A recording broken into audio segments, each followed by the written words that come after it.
So the Get a Life diet is also encouraging you to spend some time in getting to know what those other needs are, giving them some airtime, and also being able to dream into the potential for things you're passionate about that you don't get to, or that, you know, that thing you've always dreamed of, but you haven't gotten close enough to actually experience the fulfillment of that. So I think all these things need simultaneous attention and care and due diligence as much as our correct nutrition. And I think that if we can stay conscious with our food and the way that we are with our food choices, that all of these other needs have the same promise of fulfillment and satisfaction and ironing out the places that aren't working as well as we'd want them to in our lives. When you say that there are emotional triggers and switches, and that it's so wise for a person to sit down and ask themselves the right questions, because a lot of emotional eating or binging has to do with triggers that maybe you don't know anything about. Right. You can come along and trigger you. You could be doing great, and all of a sudden a trigger, a switch is thrown, and the next thing you know, you're eating sugar. Yeah. It could be a trigger. It could be an old emotion that stays there forever, like depression. Like depression might, you know, people say, I eat because I'm depressed. And it could be something current, but it might also be something very old. But it's good to know what it is, to be able to unhook it and to relate the food choices that you're making to what the current need is for your body. And not thinking that you're going to get there with some kind of a food. You know, you cannot eat enough ice cream to fill the void. Fill the void, right. You know, it's really interesting in my life, when I would get upset or overly nervous or depressed or whatever, I lost my appetite completely. And until I actually dealt with what was going on emotionally, I wouldn't eat. And there were times when I would drop 15, 20 pounds over a month's time, and I would look in the mirror and I wouldn't see the weight loss. I know it's rarer to not eat than probably to eat, but it can be the same problem in a sense of what damage is going on with biochemically with your body. Isn't that right?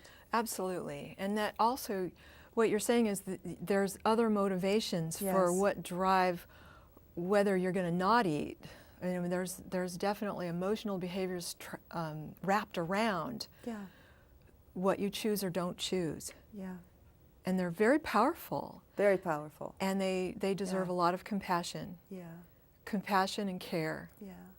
Well, fortunately, that was a short period in my life, and I was born with a high metabolism. But I do know people who have risked their health in that manner, and I just wanted to bring that up because we always hear about the people who are overeating. We don't hear about the people who don't eat at all. Right. You know. Right. You're talking about, like, you know, there's the grief diet. Have you heard of the divorce there diet? There you go. The divorce diet is one of the most effective diets I've ever seen.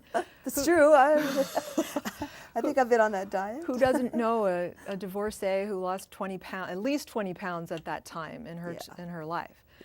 And it really works. There are lots of diets that really work. One, in fact, is called the HCG diet. I have been walking patients through the HCG diet because it's very effective. And it happens in 3 phases, and you can lose up to 1 pound a day. Wow. And it works on everybody. And I mean, I can say that with great confidence, but... Everybody, that's wonderful. But there is a different thing that needs to kick in once you're off the 3rd phase. Right. That you learn to not go back to your old eating habits because of. And it's about far more than food. Well, I think it's consciousness, it's discipline, it's commitment, it's wanting to live a healthy lifestyle, right? It's part of it. Yeah, it is. And I think it's also, I would like to invoke that it could be about a commitment to living the biggest life that you can live. One that has your heart's desire in it, that gets taken out and run for expression and fulfillment. I would like to say that the commitment is even bigger than just to a healthy lifestyle. That sounds a little bit like a diet, but the Well, I think passion and joy are something that affects, I think, more of the focus, the discipline, the commitment to living a happier lifestyle, because I think under that consciousness, you're apt to be present with yourself. And when we're not present with ourselves, we're doing a lot of things that's what I call the unobserved mind, right? So it's getting ourselves to observe the unobserved mind, what's happening. Right. Yeah. That's what takes the commitment right there. Yes, yes. Is to I is think to so. make the unconscious conscious. Well, what is your opinion of why we have so much obesity in this country? Well, I think it boils down to three things. Okay. I'm listening. That's a very good question. Yeah.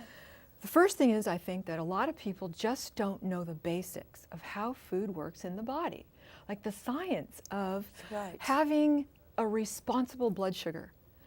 And that means like having your blood sugar that's not too high and not too low, so that you're having these bounces that are up and down and eventually Dangerous. provoking diabetes. So it's basically an unconsciousness. Children have it because where do they learn it? But, and it's, you know, if there's a huge number of people out there that consider pastries an acceptable and appropriate breakfast and on a regular lifestyle, and that they do a lot of simple carbohydrates without a lot of balance, with the right fats and the right fiber and the right proteins, and they're creating diabetes by an unconsciousness about how to keep their blood sugar in the happy zone and not too high for too long.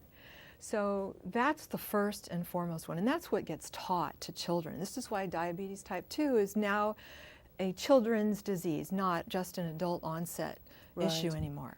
Well, I think we've also lost a quality in our food unless we're eating organically. And it is an education. You're not going to find a live food in fast food. Right. So it's a choice of giving up something that was easy and simple and quick to love yourself enough to slow down and be able to put the right food into your body. Do you think so? I do think so. I think you're absolutely onto something. And when I'm talking about blood sugar, I'm not talking necessarily about organic even yet. That's coming up. I want to talk more about that, a lot more about that. But I'm just talking about the science of the right fuel to run the right biological processes in your body, okay? That's mostly, by and large, unconscious. Did you see that Jamie video where he went to the, Jamie Oliver video, he went to some school in the South and he showed kids in the elementary schools. Oh, yes. He showed them vegetable after vegetable and they didn't even know what they were. They couldn't even name a broccoli. You know, they'd never seen one in real life. So, you know, this is a big deal. So that was the first thing, is unconsciousness about food. The other thing is that I think people don't know why they're eating. You know, I think there's a lot of eating going on when people aren't hungry, and that there's unconsciousness about that too. What are the drivers? You know, is it stress eating? Is it emotional? Is it, you know, something other than why you're hungry?